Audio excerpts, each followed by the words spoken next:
Hello दोस्तों, dictation start होगी 3 second बाद।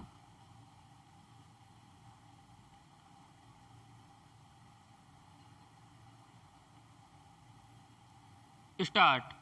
राष्ट्रपति शी जिनपिंग ने चीन की कम्युनिस्ट पार्टी के 100 साल पूरे होने के मौके का इस्तेमाल दुनिया को धमकाने के लिए किया।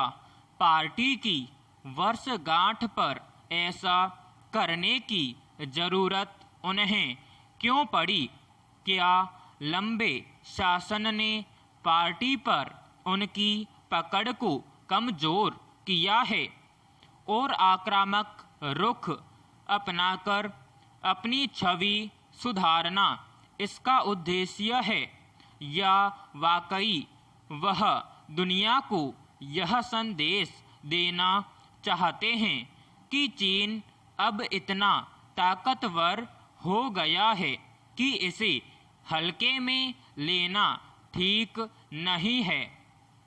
सच तो यह है कि पिछले कुछ सालों में चीन की वजह से दुनिया के समक्ष कई ऐसी चुनौतियां पैदा हो गई हैं जिनका आसानी से समाधान निकलता नहीं दिख रहा है। पैराग्राफ। विपरीत वजहों से चीन लगातार दुनिया में चर्चा का केंद्र बना हुआ है।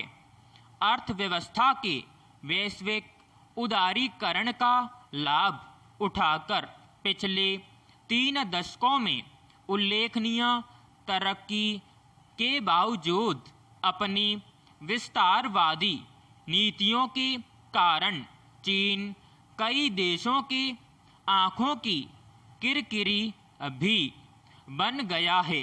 भारत, जापान, ताइवान, भूटान जैसे देश इसके उदाहरण हैं। ताज़ा प्रकरण कोरोना वायरस का है। इसका सबसे पहले चीन में सामने आना और पूरी दुनिया को अपनी चपेट में ले लेना ऐसा रहस्य है जिसका खुलासा जब तक नहीं होता वह संदेह के घेरे में ही रहेगा।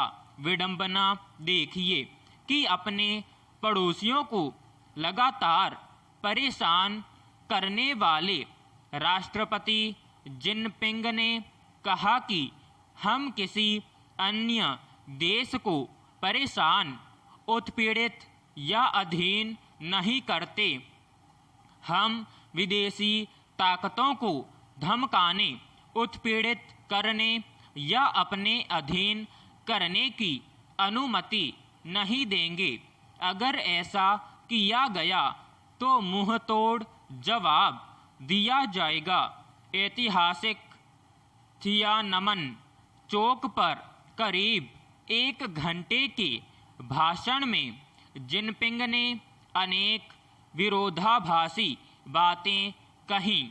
उन्होंने ताइवान की स्वतंत्रता को अस्वीकार करते हुए उसे अपने अधीन करने का लक्ष्य भी इसी समारोह में दोहरा दिया। इस उलटबांसी में चीन की मंशा को समझना जरूरी है। अमेरिका के साथ भारत की बढ़ती घनिष्ठता को भी वह अपने लिए खतरा मानता है। पैराग्राफ। इसमें कोई शक नहीं कि सोवियत संघ के विघटन के बाद चीन साम्यवादी विचारधारा का झंडा बरदार बना हुआ है, पर यह भी उतना ही सच है कि एक संपूर्ण विचारधारा के रूप में साम्यवाद अब समाप्त हो चुका है। सोवियत संघ का हश्र सामने आने के बाद चीन ने साम्यवाद को अपने तरीके से परिभाषित किया और पूंजीवादी अवधारणाओं को समाहित कर उसका लाभ उठाया। ठीक वैसे ही जैसे कभी भारत में जवाहरलाल नेहरू ने अपनी नीतियों में साम्यवादी अवधारणाओं को जगह दी थी।